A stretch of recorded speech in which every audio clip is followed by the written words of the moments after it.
Los modelos de comunicación se refieren a aquellos esquemas teóricos del proceso de la comunicación, los cuales están elaborados para facilitar su análisis y comprensión.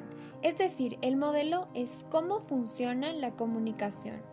Uno de los modelos más significativos es el modelo de Harold Laswell, quien dice que el proceso de comunicación se forma por medio de una serie de preguntas. ¿Quién dice qué? ¿En qué canal? ¿A quién? ¿Y con qué efecto? Entendiendo el proceso de comunicación como emisor, mensaje, canal, receptor y efecto. Este es un ejemplo de modelo lineal, donde termina el proceso comunicacional cuando llega el mensaje al receptor. Sin embargo, otro modelo contrario a este es el modelo bidireccional o circular, que consiste en el que el emisor y el receptor van intercambiando sus estados en el proceso, dando paso a la comunicación circular con la existencia de una retroalimentación. Un ejemplo de este modelo es el modelo de Osgood y Scrum, que consideran que los participantes en el proceso de comunicación realizan funciones análogas: codificar, descodificar e interpretar. Prestan atención a los actores de la comunicación, tratándolos como puntos de origen y destino idénticos. Por otro lado, la teoría de comunicación se refiere al conjunto de principios, ideas y conocimientos acerca de la comunicación. Explican un fenómeno deducidos a partir de la observación, la experiencia o el razonamiento lógico. Es decir, es el pensamiento concreto que se resume en postulados. Las teorías de comunicación se pueden clasificar según sus modelos, lineales o bidireccionales, y según su alcance, dirigidas o de masas. Y por último, las escuelas de comunicación son corrientes de reflexión que estudian los fenómenos y los acontecimientos desde una perspectiva multidimensional, imprimiéndoles un significado en un contexto amplio y profundo, que trascienden lo meramente simbólico. Es decir, es la perspectiva de un grupo de personas que comparten características comunes y han explicado, en diferentes momentos históricos, los procesos de comunicación. Las escuelas más representativas son la Escuela Norteamericana, la Escuela de Chicago, la Escuela de Frankfurt, la Escuela Inglesa o de Estudios Culturales y la Escuela de Palo Alto. Ahora bien, hablaremos de las principales teorías dirigidas. En primer lugar, tenemos la teoría matemática de la información, que como antecedentes tenemos que en los años 30 convergen en el terreno de la ingeniería una serie de líneas de investigación relacionadas con la lógica binaria, que es la lógica construida sobre dos valores absolutos, simbólicamente representados por 1 y 0. La transmisión de señales. A principios de siglo, la telefonía y la telegrafía capitalizan la investigación en comunicación, orientando el interés hacia una serie de problemas típicos. Y la estadística, que es la medición de probabilidades. Sobre estos antecedentes, el ingeniero Claude Shannon y el matemático Warren Weber publican en 1949 su teoría matemática de la comunicación, que contribuirá a cambiar radicalmente el panorama científico y tecnológico occidental en menos de medio siglo. Esta teoría está relacionada con las leyes matemáticas que rigen la transmisión y el procesamiento de la información y se ocupa de la medición de la información y de la representación de la misma, así como también de la capacidad de los sistemas de comunicación para transmitir y procesar información. La unidad básica cuantificable de información es el bit.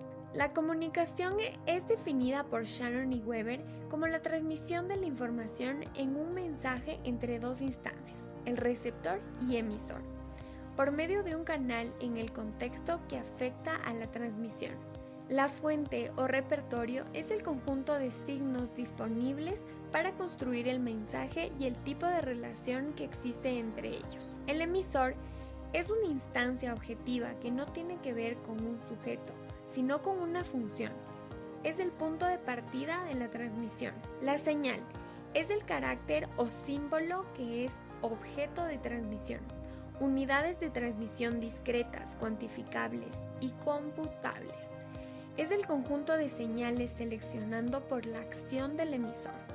El canal es el soporte físico de la señal. El código es el sistema de transcripción que permite enviar el mensaje. El receptor Es una instancia objetiva que no tiene que ver con un sujeto, sino con una función. El destino es el punto de convergencia del proceso de comunicación. El ruido es todo factor externo a la comunicación que afecta negativamente a esta. Surgen nuevos términos como la redundancia, que es una de las maneras de asegurar la supervivencia del mensaje, es decir, de la serie de señales, frente a la interferencia y distorsiones del contexto. Y la entropía.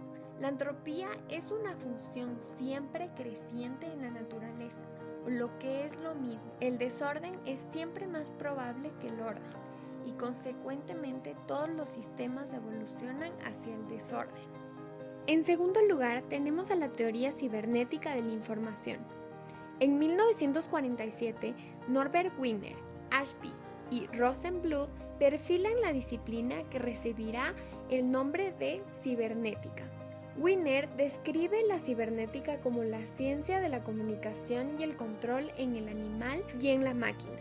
La palabra cibernética procede del griego kibernetes, que designaba el piloto o timonel de una nave.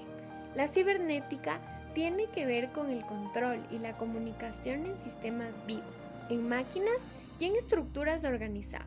Es la ciencia que mantiene el orden en tales sistemas. El término feedback o retroalimentación, que es el flujo circular de la información entre el sistema, la máquina o el animal y su entorno, es lo que Ashby denominó feedback, retroalimentación o retroacción. Existe un feedback negativo y un feedback positivo. Cabe recalcar que existen teorías que pueden ser tanto dirigidas como de masas. Una de estas teorías es el interaccionismo simbólico, el cual sostiene que el ser humano orienta sus actos hacia las cosas en función de lo que éstas significan para él, siendo estos significados producto de la interacción social que cada individuo mantiene con otro a través de la comunicación, la cual es simbólica.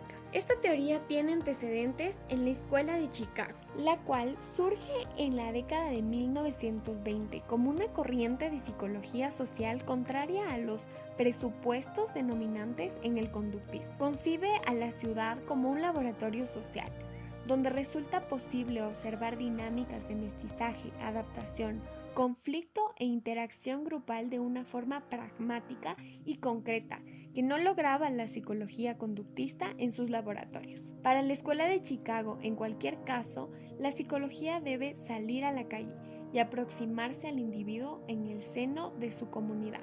También tiene como antecedente el pragmatismo y la Gestalt. Para el pragmatismo, la realidad no se da fuera del sujeto, sino que se configura para él a partir de su interacción con ésta.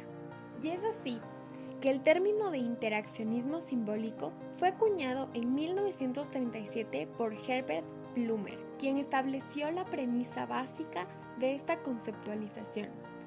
Si la conducta de las personas está vinculada al significado que tengan las cosas, lo que signifiquen las cosas para el sujeto va a depender de una interacción social con otros actores de su entorno y de los significados aprendidos en una experiencia social interactiva. Otra de las teorías que puede ser dirigida y de masas es la teoría de comunicación humana, donde, según el psicólogo austriaco Paul Watzlawick, la comunicación ejerce un papel fundamental en nuestras vidas y en el orden social, aunque apenas seamos conscientes de ello. Y es que desde el comienzo de nuestra existencia participamos en el proceso de adquisición de las reglas de comunicación inmersas en nuestras relaciones, aunque no nos demos cuenta. Watzlawick, junto a Janet Bibin y Don Jackson, en el Mental Research Institute de Palo Alto, desarrolló la teoría de comunicación humana, piedra angular para la terapia familiar. En ella, la comunicación no se explica como un proceso interno que surge del sujeto, sino como el fruto de un intercambio de información que se origina en una relación.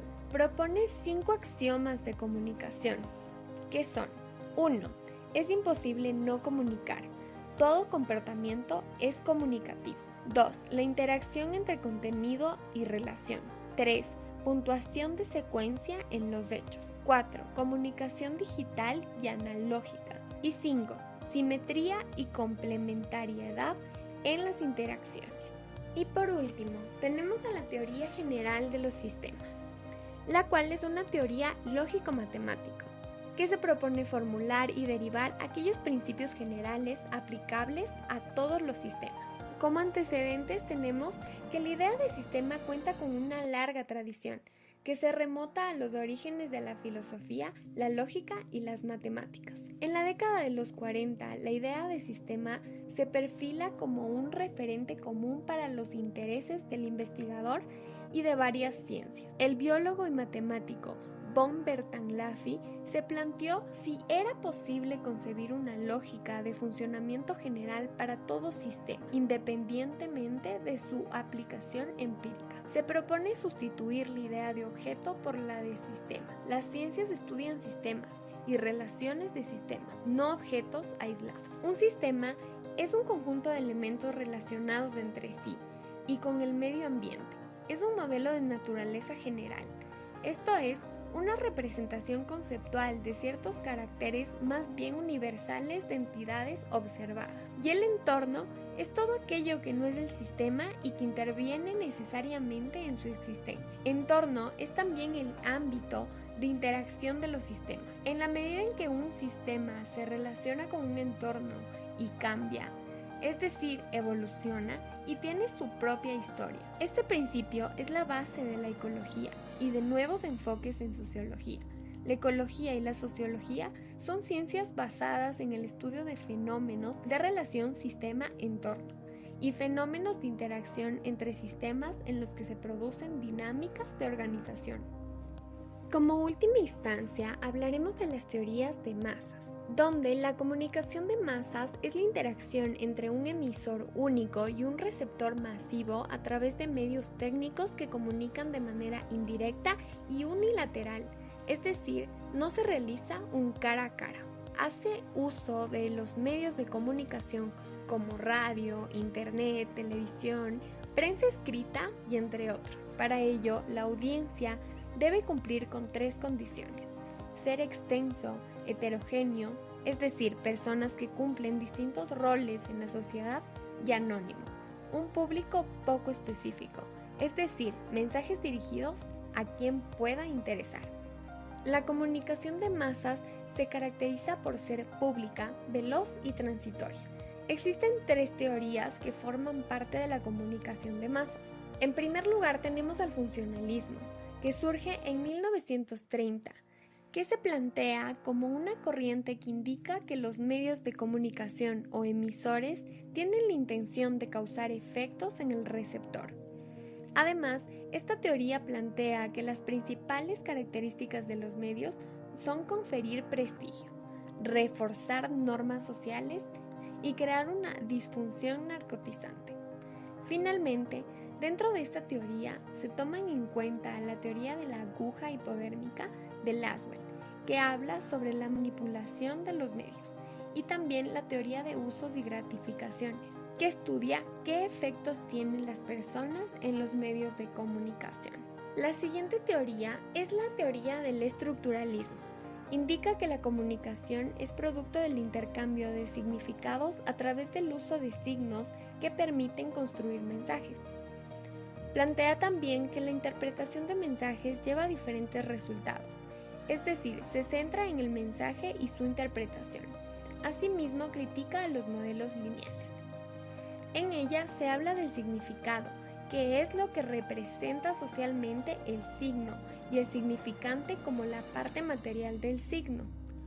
Por ello, se dice que los mensajes son interpretados de diversas maneras y según el contexto. En ocasiones surge la decodificación aberrante, que indica que lo que el receptor interpretó no va de la mano con lo que el emisor quiso comunicar. Finalmente, plantea que la comunicación es un diálogo y que está centrada en el mensaje más que en el medio en el que se lo transmite. Y por último, tenemos a la teoría crítica, que nace desde la Escuela de Frankfurt en 1937 y cuestiona el papel de los medios de comunicación dentro de la sociedad. Además, se propone que la principal función de dichos medios ha sido manipular a las masas. Se basa en el concepto de industria cultural, que hace referencia a la transformación de la cultura en mercancía a través de los medios de comunicación y que por tal motivo mantienen entretenidas a las personas y ejercen sobre ellas una denominación ideológica. Adorno y Horkheimer planteaban que las industrias culturales construyen una cortina de humo que no permite que las personas desarrollen un sentido crítico ante la sociedad, y que además estas industrias son manejadas por personas que controlan los medios y que pertenecen a una clase socioeconómica dominante. Es decir, que los medios tienen un efecto adormecedor, lo que crea pasividad en las audiencias.